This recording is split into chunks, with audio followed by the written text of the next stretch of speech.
میں مبلغ بنوں سنتوں کا، خوب چرچا کروں سنتوں کا، ہو کرم بہر خاک مدینہ۔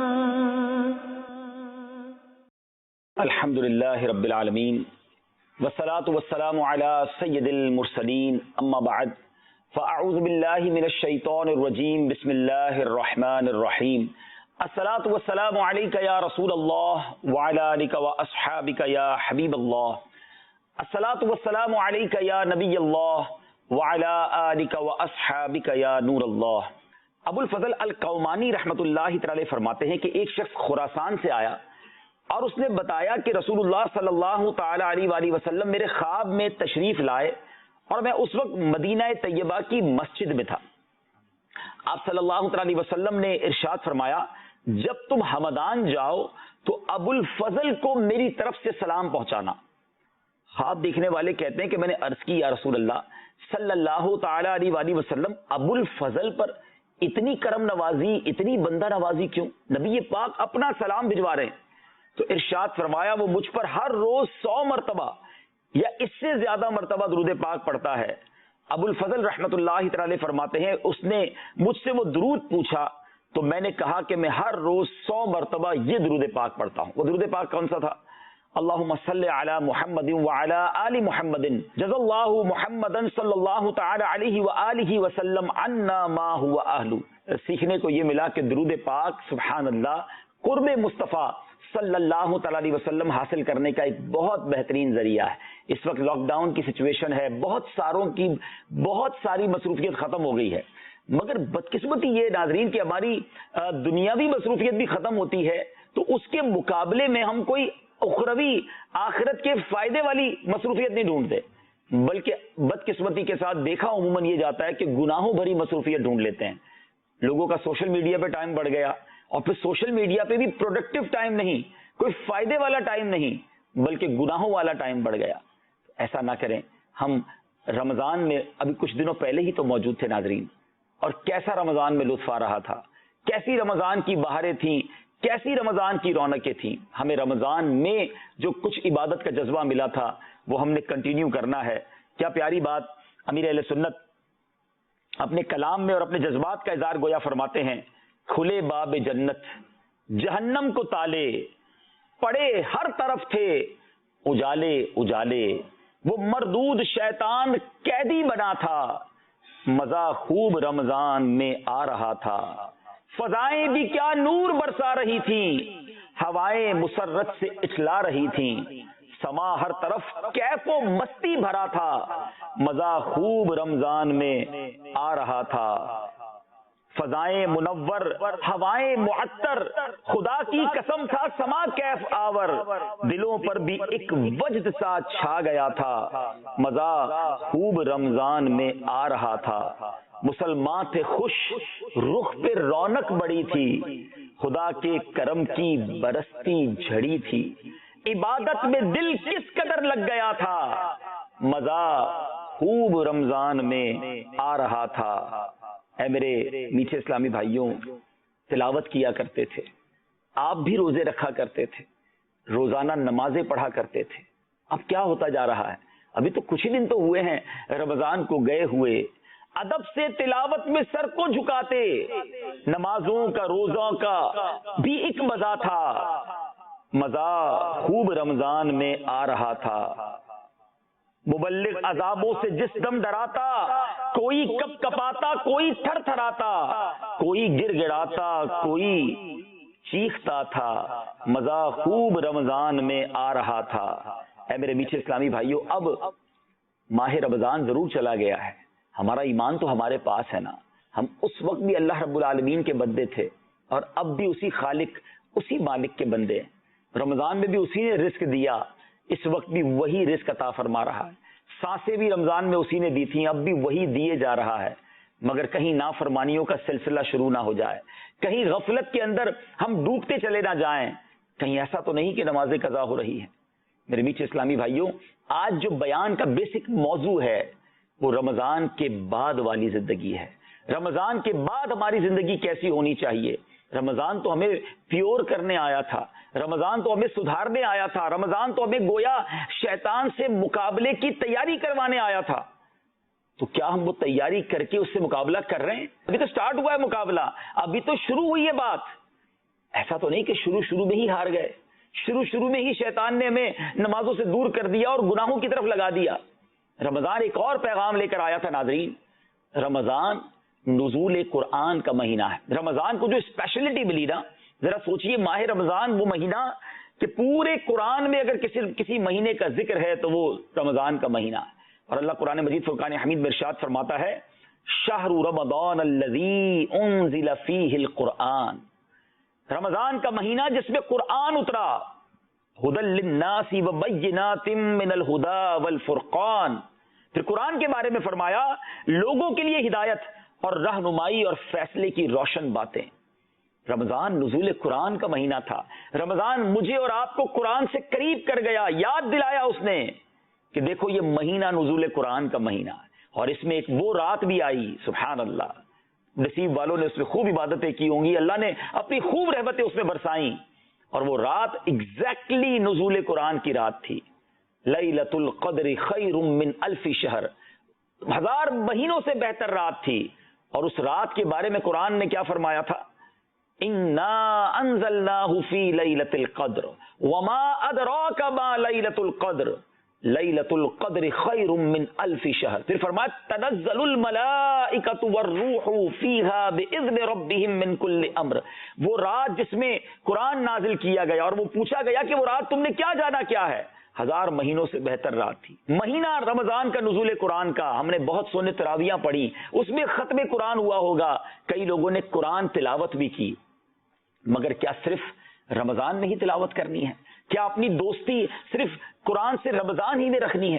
اگر آج بھی آپ چاہتے ہیں, جس پرابلم سے ساری دنیا گزر رہی ہے ناظرین, واقعی بڑی مشکل حالت ہے, ڈیفیکلٹی ہے, دل گھبرائے ہوئے ہیں, ہم چاہتے ہیں کہ رحمت الہی ساتھ رہے اور ہم اس بیماری سے, اس پریشانی سے بچے رہے, ہماری پوری فیملی بچی رہے. تو پوری فیملی کیسے بچ سکتی ہے؟ ہمارے کاروبار, ہماری جو روزگار ہے, ہمارے دیگر معاملات کیسے بچ سکتے ہیں؟ جس کے ساتھ اللہ کی رحمت ہوگی وہی بچ پائے گا نا, ورنہ جس تیزی کے ساتھ یہ بیماری پھیلتی جا رہی ہے, جسے اللہ بچائے وہ بچے گا. اب آئیے میں آپ کو وہ عمل بتاتا ہوں. اگر آپ بھی چاہتے ہیں نا کہ آپ کے گھر پر رحمتوں کا نزول ہو, آپ کے کاروبار پر رحمتوں کا نزول ہو, بلکہ رحمت کے فرشتے نازل ہوں, سبحان اللہ, پھر کیسی بیماری, کیسی پریشانی اور کیسی مصیبت.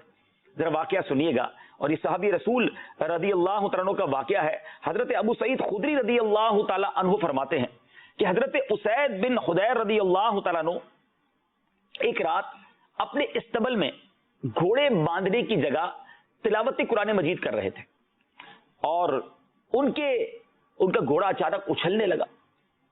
تو دوبارہ انہوں نے تلاوت تھوڑی سی بریک کی, روکی تو گھوڑا نارمل ہو گیا. دوبارہ تلاوت کی تو دوبارہ گھوڑا اچھلنے لگا. پھر آپ نے تھوڑا سا بریک لیا تو گھوڑا نارمل ہو گیا. تیسری بار ایسا ہی ہوا. تو اب حضرت اسید کہتے ہیں کہ مجھے خدشہ ہوا, ان کا بیٹا بھی چھوٹا سا بچہ جو تھا وہ گھوڑے کے قریب ہی تھا, کہ کہیں وہ گھوڑا اچھل رہا ہے, بچے کو نقصان نہ پہنچا دے. تو وہ کہتے ہیں میں نے قرآن پاک کو رکھ کر, میں مضمون عرض کر رہا ہوں حدیث کا, میں بچے کو اٹھانے کے لیے باہر آیا.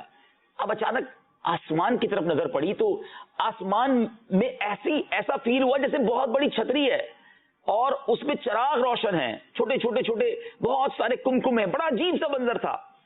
پھر وہ فضا میں گم ہو کر میری نگاہوں سے اوجھل ہو گئی. حضرت اسید کہتے ہیں کہ صبح کے وقت میں نبی پاک علیہ الصلوۃ والسلام کی بارگاہ میں حاضر ہوا, اور وہاں جا کر میں نے اپنا سارا واقعہ سنایا کہ حضور قرآن پڑھتا تھا تو گھوڑا اچھلتا تھا. میں نے جب بچے کو اٹھانے کے لیے باہر گیا تو آسمان پر ایک عجب منظر تھا. تو نبی پاک علیہ الصلوۃ والسلام نے کیا کمال کا جواب ارشاد فرمایا یہ فرشتے تھے اے اسید, یہ فرشتے تھے جو تمہاری قراءت سننے آئے تھے. اگر تم تلاوت کرتے رہتے تو صبح انہیں لوگ دیکھتے اور ان میں سے کوئی پوشیدہ نہ رہتا. اللہ اکبر. اس کا مطلب علماء نے یہ لکھا کہ قرآن پڑھیں, سبحان اللہ, فرشتوں کا نزول ہوتا ہے. قرآن پاک کی تلاوت کے بارے میں آتے ہیں. نبی پاک علیہ الصلوۃ والسلام نے ارشاد فرمایا قیامت کے دن قرآن پڑھنے والا آئے گا تو قرآن عرض کرے گا یا رب کریم اسے حلہ یعنی جنت کا لباس پہنا, تو اسے کرامت کا حلہ یعنی جنتی لباس پہنایا جائے گا. پھر قرآن عرض کرے گا یا رب کریم اس میں اضافہ فرما, تو اسے کرامت کا تاج یعنی کراؤن، تاج پہنایا جائے گا. پھر قرآن عرض کرے گا رب کریم تو اس سے راضی ہو جا، تو اللہ پاک اس سے راضی ہو جائے گا. پھر اس قرآن پڑھنے والے سے کہا جائے گا قرآن پڑھتا جا اور جنت کے درجات طے کرتا جا، اور ہر آیت پر اسے ایک نعمت عطا کی جائے گی. ناظرین، یہ ہے قرآن، آخرت کے درجے بڑھانے والا، وہاں جنتی لباس عطا کرنے والا. مگر ہوتا یہ ہے عموماً ادھر رمضان ختم، ادھر قرآن کلوز، اب زندگی کچھ اور چل رہی ہے. اب اگلے رمضان میں قرآن پڑھیں گے، اگلے رمضان میں تراویح میں سن لیں گے یا کچھ تلاوت کر لیں گے، پورا سال قرآن گویا بند ہو جاتا ہے. آج ہم غور کریں، اب تو موبائل میں سافٹ ویئر آ گئے کہ پورے دن میں ہم نے کتنے سافٹ ویئر کتنی بار اوپن کیے ہیں، کبھی چیک کیجئے گا. اور اب تو سافٹ ویئر بتا دیتا ہے کہ آپ نے کتنے گھنٹے موبائل کے ساتھ گزارے، بلکہ کس سافٹ ویئر پر کتنے گھنٹے گزارے. کئی سافٹ ویئر کئی گھنٹے ہم روز آن لائن کرتے ہیں. قرآن اب ایک سال کے لیے کئیوں نے آف لائن کر دیا ہے. یاد رکھیے گا ناظرین، جب میں اور آپ قبر میں جائیں گے نا تو سارے سافٹ ویئر آف لائن ہو جائیں گے. کبھی کبھی ایسا ہوتا ہے کہ ایک بندہ 3-4 دن سے آن لائن نہیں ہے، خیر تو ہے، خبر تو لو. اور جب خبر لیتے ہیں تو یا تو ہاسپٹل میں ہوتا ہے یا انتقال ہو چکا ہوتا ہے، کیونکہ نارملی ایسا ہوتا نہیں آج کے دور میں کوئی 4-5 دن کے لیے آف لائن ہو جائے. غور کیجئے، یہ سافٹ ویئر آف لائن ہو جائیں گے جب ہم قبر میں جائیں گے. مگر قرآن قبر میں جا کر بھی کیسے شفاعت کرے گا، قرآن قبر میں جا کر بھی ہمیں کیسے کام آئے گا. ہم کیوں نہ اس چیز سے دوستی کریں جو قبر میں بھی ہمارے ساتھ جائے گی. سبحان اللہ. نبی پاک علیہ الصلوۃ والسلام نے فرمایا اللہ پاک قرآن سننے والے سے دنیا کی مصیبتیں دور کر دیتا ہے اور قرآن پڑھنے والے سے آخرت کی مصیبتیں دور کر دیتا ہے. اگر سننے والے اور پڑھنے والے بن جائیں، اور فرمایا قرآن پاک کی ایک ایک آیت سننا سونے کے خزانے سے بہتر ہے، اور اس کی ایک آیت پڑھنا عرش کے نیچے موجود تمام چیزوں سے افضل ہے. کیا روز کچھ آیتیں پڑھنا، کیا روز کچھ تلاوت کرنا، روز اس کا ترجمہ پڑھنا، یہ ہمارے لیے ممکن نہیں ہے؟ بلیف می، آج کل تو ڈسکشنز ہو رہی ہیں، آج کل تو یہ فارمولوں پر بحث ہو رہی ہے کہ لاک ڈاؤن میں کس نے کیا سیکھا، لاک ڈاؤن میں آپ نے کیا اپنی زندگی میں پلس کیا. لوگ اس بات پر، جو پڑھے لکھے لوگ ہیں، سمجھدار لوگ ہیں، وہ ایک دوسرے سے یہ ڈسکس کر رہے ہیں کہ اس 2 مہینے میں، 1.5 مہینے میں یا آگے جو سچویشن نظر آ رہی ہے، آپ نے کیا سیکھا، آپ نے پلس کیا کیا اپنی لائف میں. بہت بڑی تعداد تو ایسا لگتا ہے صرف فضول باتوں میں وقت ضائع کیا، بلکہ ڈپریشن بڑا ہوگا کئیوں کا، انزائٹی بڑی ہوگی، ٹینشن بڑی ہے، پرابلمز بڑی ہیں، سوچ کے پاگل جیسے ہو گئے کیونکہ فارغ رہے. سبحان اللہ. قرآن پڑھنے والا ٹینشن میں نہیں رہتا. قرآن تو آپ نے سنا نا کہ قرآن کی ایک آیت پڑھنا عرش کے نیچے موجود تمام چیزوں سے افضل ہے. تو جو قرآن پڑھتا رہا وہ ریلیکس رہے گا، وہ ٹینشن فری رہے گا. قرآن اس کے دل میں نور، سکون سب ڈال دے گا. کئی لوگوں نے ماشاءاللہ تلاوت سیکھی، کئی لوگوں نے تلفظ درست کیے، کئی لوگوں نے ترجمے سے قرآن پڑھنا شروع کر دیا. اور یہاں اب میں ایک اور پہلو کی طرف بھی توجہ دلانا چاہتا ہوں ناظرین کہ تلاوت کرنا بہت اچھی بات ہے، لیکن اب سوال یہ ہے کہ قرآن پاک صرف تلاوت کریں گے، صرف اسے برکت کے لیے پڑھیں گے، گھر میں قرآن خوانی کریں گے، یہ بھی تھوڑا کرتے ہیں، زیادہ کرنا ہے. لیکن اس کا اگلا اسٹیپ کیا ہے؟ قرآن بیسیکلی کیا ہے؟ کبھی سوچا؟ یہ اللہ کا پیغام ہے، یہ میسج ہے اللہ سبحانہ و تعالیٰ کا ہم سب کے لیے. لیکن کیا ہم سب نے کبھی یہ سوچا کہ میں جانوں تو صحیح رب نے قرآن میں کیا فرمایا؟ کبھی کوئی کوشش کی کہ یار مجھے ذرا بتاؤ نا قرآن میں کیا اللہ نے میرے بارے میں فرمایا، ہمیں کیا اللہ تبارک و تعالیٰ نے ہدایت دی ہے؟ کبھی یہ خیال آیا ناظرین؟ کئی لوگ وہ ہوں گے جو مجھے سن رہے ہوں گے جن کو کئی صورتیں یاد ہوں گی. کئیوں کو قرآن پاک کے آخری پارے کی کئی صورتیں یاد ہوں گی، آخری 10 صورتیں تقریباً سب کو یاد ہوتی ہیں. پھر جناب سورہ یاسین کئیوں کو یاد ہو جاتی ہے، سورہ ملک یاد ہوتی ہے، اور مشہور صورتیں، یہ چند آیتیں کئیوں کو یاد ہے. سورہ بقرہ کا پہلا رکوع بہت ساروں کو یاد ہوگا. لیکن ان سب صورتوں میں اللہ سبحانہ و تعالیٰ نے کیا فرمایا، کیا میسج ہے؟ ذرا کبھی سوچا ہم نے؟ بہت سارے لوگ یہ بھی شکایت کرتے ہیں کہ جناب نماز پڑھتے ہیں دل نہیں لگتا، خیال کہیں اور ہوتا ہے، دماغ کہیں اور ہوتا ہے.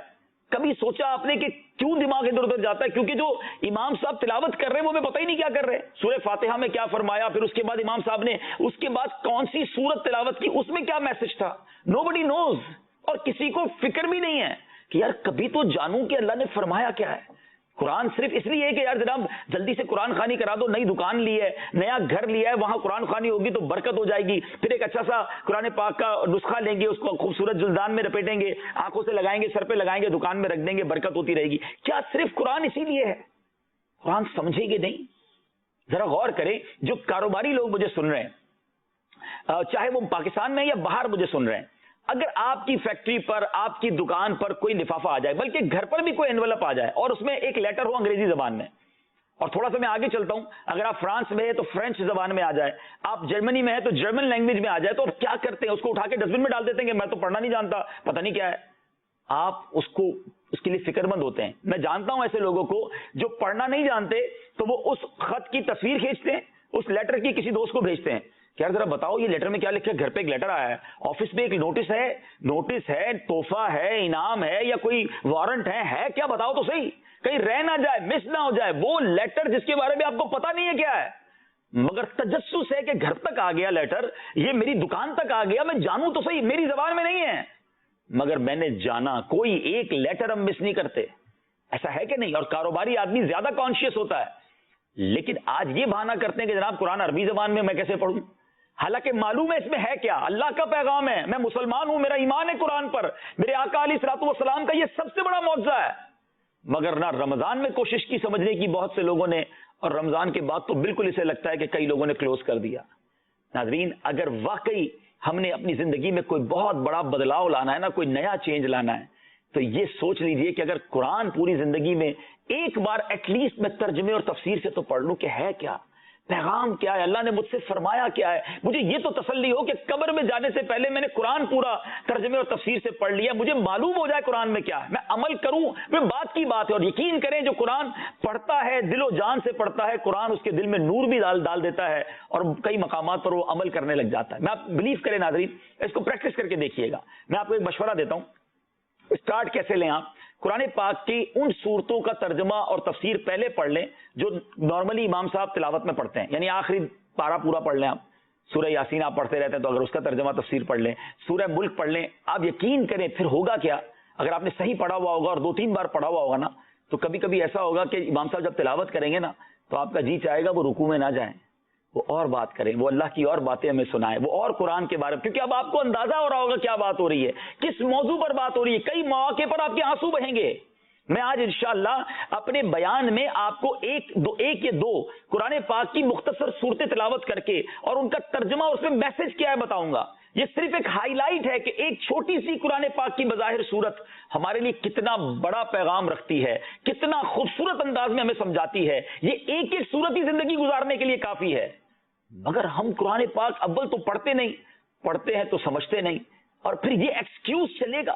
مجھے ہو سکتا ہے میرے اسلامی بھائی اسلامی بہنیں جو سن رہے ہیں، کوئی 20 سال، کوئی 30 سال، کوئی 50 سال، کوئی 60 سال کا سن رہا ہو، 50-60 سال ہو گئے، یہ بہانہ چلے گا اللہ کی بارگاہ میں جاتے ہوئے کہ یا اللہ میں دنیا میں گیا تو تھا مگر قرآن پڑھنے کا سمجھنے کا ٹائم نہیں ملا۔ آپ میں سے بہت سارے وہ لوگ ہوں گے جو سفر کرتے ہوں گے، ٹریول کرتے ہوں گے، اور اس وقت بھی کئی لوگ ہیں جو لاک ڈاؤن کی وجہ سے اپنی فیملی سے دور ہیں، نہیں آ پا رہے، وہ میری بات کو زیادہ جلدی سمجھیں گے کہ مثال کے طور پہ آپ کہیں سفر کے لیے گئے اور کاروبار کے لیے گئے، نوکری کے لیے گئے، گھر والوں کے لیے ہی کوشش کرنے گئے، کچھ دن زیادہ ہو گئے، جب بندے کو گھر سے دور زیادہ وقت گزرتا ہے نا تو گھر والے زیادہ یاد آتے ہیں۔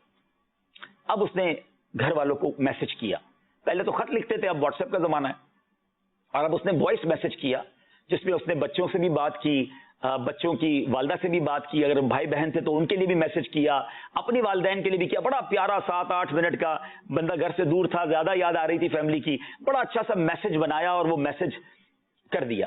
اب تو پتہ چل جاتا ہے، ایک پہلے سنگل ٹک آتا ہے، اب ڈبل ٹک آ گیا کہ میسج ریسیو ہو گیا ہے۔ اب وہ انتظار میں ہے کہ جب سب بچے گھر والے میرا پیغام سنیں گے تو وہ بھی مجھے بڑا پیارا سا پیغام بھیجیں گے، میرے چہرے پہ بھی مسکراہٹ آئے گی، دل میں ٹھنڈک ہو جائے گی۔ 6 گھنٹے گزر گئے، 12 گھنٹے گزر گئے، 1 دن گزر گیا، 2 دن گزر گئے، اب وہ شخص پریشان کہ مل بھی گیا میسج مگر کوئی رپلائی نہیں، اور ابھی تک وہ سنا بھی نہیں ہے۔ اب اس بندے نے فون کیا کہ میں نے آپ لوگوں کو پیغام بھیجا تھا، خیر تو ہے، آپ لوگوں نے سنا بھی نہیں اور رپلائی بھی نہیں دیا، اور اب اگر گھر والے یہ جواب دیں کہ پیغام تو آپ کا مل گیا تھا مگر سننے کا ٹائم نہیں ملا تھا، مجھے سچ بتائیے ناظرین، آپ کے دل پر کیا گزرے گی کہ میں جن کے لیے گھر سے دور ہوں، اتنی محبت سے انہیں پیغام بھیجا، ان کو مل بھی گیا، انہوں نے سنا بھی نہیں۔ میرے میٹھے اسلامی بھائیوں، قرآن ہم سب کو ملا ہے، اور کئیوں کو 40 سال ہو گئے آئے ہوئے، ابھی تک ٹائم نہیں ملا سننے کا، پڑھنے کا، سمجھنے کا۔ گھر والوں کا پیغام ہم نہ سنیں تو برا لگ جاتا ہے، اللہ کا پیغام ابھی تک سمجھا ہی نہیں اللہ نے کیا فرمایا ہے. اللہ کی بارگاہ میں حاضر تو ہونا ہے نا. کیا یہ پیغام آپ جواب دے سکیں گے کہ یا اللہ تیرا کلام ملا تھا, ہمیں پڑھنے کا سمجھنے کا ٹائم نہیں ملا تھا. اور جو میں نے یہ بات کی ہے نا, اسی مفہوم بلکہ اس سے اور اعلیٰ انداز میں اور کمال کے انداز میں, جھنجھوڑنے والے انداز میں سنیے تورات شریف میں کیا ہے. تورات شریف میں ہے کہ اللہ عز و جل ارشاد فرماتا ہے, اے بندے کیا تجھے مجھ سے حیا نہیں آتی کہ تو راستے میں چل رہا ہوتا ہے, تیرے پاس تیرے کسی بھائی کا خط آتا ہے تو تو راستے سے ہٹ جاتا ہے اور بیٹھ کر اس کے ایک ایک حرف کو غور سے پڑھتا ہے, یہاں تک کہ اس کا کوئی لفظ نہیں چھوڑتا, جبکہ یہ قرآن میری کتاب ہے, میں نے تیری طرف نازل کی, دیکھ اس میں تیرے لیے کتنی تفصیل ہے, میں نے کتنی بار تجھے سمجھایا تاکہ تو اس کے طول و عرض میں غور و خوض کرے, پھر بھی تو اس سے اعراض کرتا ہے. کیا میرا مرتبہ تیرے نزدیک تیرے بھائیوں سے بھی کم ہے؟ اے میرے بندے, تیرے پاس تیرا کوئی بھائی بیٹھتا ہے تو اس کی طرف مکمل طور پر متوجہ ہو جاتا ہے اور اپنے دل کو مکمل طور پر اس کی باتوں کی طرف متوجہ کرتا ہے, اور اگر اس دوران کوئی شخص بات کرے یا کوئی اس کی باتوں میں خلل ڈالے تو اسے اشارے سے خاموش کر دیتا ہے. جب دو بندے بات کر رہے ہوتے بیچ میں تیسرا آتا, ہم کہتے ہیں نا ذرا ایک منٹ میں توجہ سے اس کی بات سن رہا ہوں. اب آگے فرمایا, اب جبکہ میں تیری طرف متوجہ ہوں اور تجھ سے کلام کر رہا ہوں تو تیری حالت یہ ہے کہ تیرا دل مجھ سے اعراض کرنے والا ہے. کیا تو نے مجھے اپنے بھائیوں سے بھی کم مرتبہ سمجھ لیا ہے؟ یہ اللہ فرما رہا ہے. سوچئے ناظرین, یہ کہیں مارے نہ جائیں, پھنس نہ جائیں, قرآن سے دور رہ کر زندگی اچھی نہیں ہے. ماہ رمضان نے ہمیں ایک ہائی لائٹ کیا کہ نزول قرآن کا مہینہ ہے, اب اسے تھام لو. حدیث پاک کا مضمون ہے, وہ دل ویران ہے جس میں کچھ قرآن نہیں. تو آئیے اس سچویشن میں کہ ہم ابھی بہت زیادہ گھر سے باہر نہیں جا پا رہے, بہت ساری مصروفیات میں نہیں ہیں, کیا ایسا نہیں ہو سکتا کہ ہم کنٹینیو کر دیں قرآن کو؟ رمضان کے بعد ہماری زندگی ایسی چینج ہو جائے کہ ہم روز قرآن پڑھنے والے اور سبحان اللہ سمجھنے والے بن جائیں. پہلے یہ پرابلمز تھے, لوگ کہتے تھے جناب اول تو ترجمہ تفسیر اور پھر ترجمہ تفسیر ہے تو پرانی اردو ہے, پڑھنا مشکل ہے. دعوت اسلامی نے تو یہ ایکسکیوز بھی ختم کر دیا نا. اب تو سبحان اللہ مکتبۃ المدینہ نے وہ پیارا تحفہ ہمیں دے دیا تفسیر قرآن صراط الجنان کا, کہ جو اتنی آسان اردو میں, آج کل کی زبان جو اردو کی ہے اس زبان میں ہمیں تفسیر قرآن مل گئی, بڑا آسان طریقے سے سمجھ آنے لگتا ہے. اور پھر اس کو جناب پرچیز کرنا چاہیں تو 10 جلدوں میں پرچیز کریں, پرچیز نہیں کر سکتے تو دعوت اسلامی .net سے بغیر کسی کاسٹ کے, بغیر کسی فیس کے ڈاؤن لوڈ کر لیں.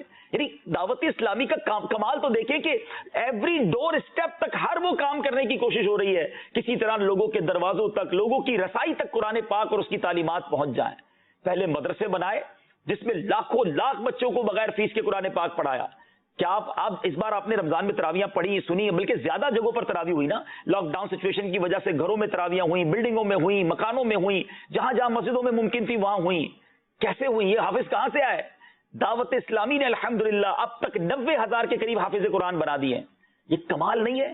یعنی اس امت کے لیے قرآن کی جو خدمت دعوت اسلامی کر رہی ہے, لاکھوں لاکھ بچوں نے ناظرہ قرآن پاک پڑھ لیا, پھر آن لائن مدرسے بنا دیے. کوئی ایسا طریقہ جس کے ذریعے لوگوں تک قرآن پہنچے, اس کی تعلیمات پہنچے. اور اب تفسیر قرآن کی اپلیکیشن بنا دی. کچھ لوگ یہ ایکسکیوز کرتے تھے جناب ہم پڑھ نہیں سکتے, آڈیو تفسیر قرآن ریکارڈ ہونا شروع ہو گئی, اس کے کلپس آنا شروع ہو گئے. اب بھی ہم قرآن سے دور رہیں تو پھر کس کی محرومی ہے؟ پلیز ناظرین, یہ جو سچویشن ہے نا, اس کو اپارچونٹی بنا دیں. پرابلم کو پرابلم کی بجائے چیلنج لے لیں کہ اب جناب ٹھیک ہے, اگر یہ پرابلم ہے کہ میں زیادہ دیر تک باہر نہیں نکل سکتا, میری سوشل ایکٹیویٹیز ختم, تو سبحان اللہ میں اسی درمیان قرآن پاک پورا پڑھ لیتا ہوں. اور پڑھنے والوں نے پڑھ لیا. کئی ایسے لوگ ہیں جنہوں نے تفسیر قرآن پوری پڑھ لی ہے. اگر آپ پوری نہیں پڑھ سکے تو شروع تو کریں نا. آپ قرآن پڑھنے اور سمجھنے اور سمجھانے والوں میں تو آ جائیں نا. خیرکم من تعلم القرآن وعلمہ, تم میں بہترین وہ ہے جو قرآن سیکھے اور دوسروں کو سکھائے. آپ یا تو شاگرد بن جائیں اور آتا ہے تو سکھانا شروع کر دیں, گھر والوں کو بیٹھ کر پڑھانا شروع کر دیں. کچھ تو اس سچویشن سے رمضان کے بعد والی جو لائف ہے اس کو بہتر کر لینا. اب میں آپ کو دو نیتوں سے قرآن پاک کی ایک سورت, اس کا ترجمہ, اس کی کچھ تفسیر بیان کرتا ہوں, اور یہ بھی صراط الجنان سے ہی بیان کروں گا.